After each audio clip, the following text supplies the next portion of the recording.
I wanted to talk a little bit about episode 2 of Sistas last week entitled Tea Time. Now, I've already done the episode review, several discussion pieces. I think the one to really highlight for this particular topic would be Danny deciding that she no longer wants Tony to be a part of her, mental health journey, just the discussion of her going to therapy, because it's almost like she puts up a defense mechanism where she feels like she's being seated on the couch in a therapy session whenever she has a conversation with Tony, as opposed to only being on the couch when she's with Krisha, ignoring the fact that he just wants to be there for her emotionally, not just for sex. And Danny was really showing to have some signs of regression in last week's episode.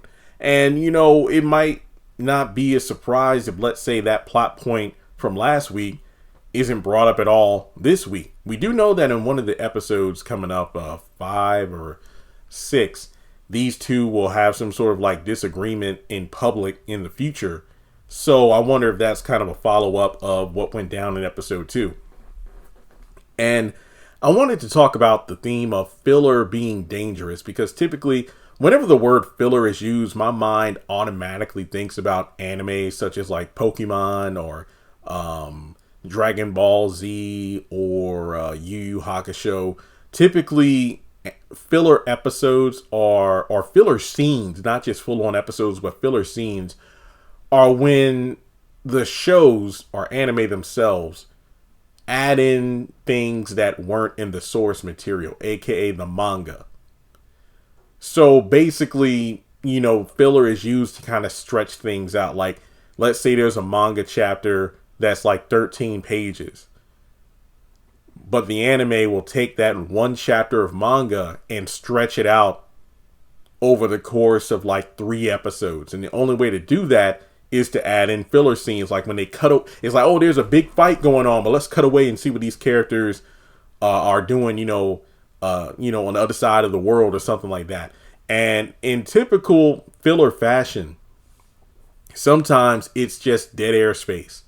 And even worse is when the writer takes a character and sometimes they just highlight their worst character traits just for the sake of causing artificial tension and conflict, so the filler doesn't completely feel useless. But in doing so, you sometimes take it to the point where a character or characters are showing their worst traits, sometimes traits that we thought they had moved on from. And as a result, it annoys some fans. Like, for example, last week, you had Danny showing a side of herself that I'm like, this is the Danny that I really didn't like. This was a Danny who I don't believe we really saw that much of any in season 7. This is a Danny who seems to be back on that hot girl summer thing where it's like she'd rather just have sex than talk about her problems. And Tony wasn't being pushy. He was showing genuine concern, because looking at everything that happened over the past like 36 hours, from, Andy almost getting married to, a dangerous guy, the stabbing, and then the police interrogation, he wants to make sure his woman's doing okay. Not that he just wants to come over there for sex. He just knows that Danny went through a lot, wants to check in with her, and yet all she wants is sex. And I feel like this could just be one of those things where the dentist, went inside the patient's mouth to get rid of a cavity, but even though the tooth got filled up, some of that cavity was left behind. And then next thing you know, that cavity is going to turn into an even worse cavity than the first one. And I know that's a weird analogy, but that's kind of how I feel about this situation with the filler, where it seems like Danny was moving past this sex first, talk never mentality. Yet here we are of her regressing. And for her to kind of,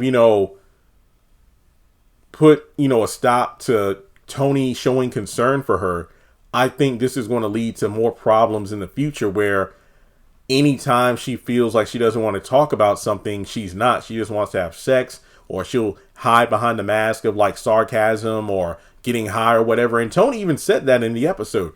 Yet it's kind of weird because Danny says like, you know what, rather than saying something else, let me just say, practice what Krisha was saying. I felt you were like belittling me, or, you know, something like that, or making it seem like I was crazy. And that's not it at all. Tony just wanted to have a conversation. I mean, he just came through the door and the first thing he said, take your pants off, unzip your pants, I want to have sex. Like, wait, what? So yeah, I just feel like Danny, it was just weird. I don't know. It's just, I hope this scene doesn't really get brought up in future episodes. Cause like I said, this was just really just forced filler for the sake of being filler. But, I don't know. You can let me know how you feel about this. I mean, another example is the whole Andy just refusing to say anything. Like, for real, when they first got to the penthouse, her and Robin, he asked like, so what were you doing? Like, why were you about to marry this guy anyway? Oh, how did you know I was being questioned? No, he asked you a dang question, answer it. But now we had this crap stretched out, and it's going to be stretched out in this episode, probably for the next several episodes, when it's like, okay, that's enough of this bull crap. What's going on? So let me know your thoughts in the comments below. Like and subscribe. And like I said, filler can be dangerous because it just shows characters sometimes displaying their worst character traits or regressing just for the sake of not moving the plot along, but filling up our episode runtime. So let me know your thoughts in the comments below. Like and subscribe, as I mentioned probably a few moments ago, but I kind of forgot. I guess you could say I just inserted filler into this video. Wah, wah, wah. All right, I'll catch you in the next one.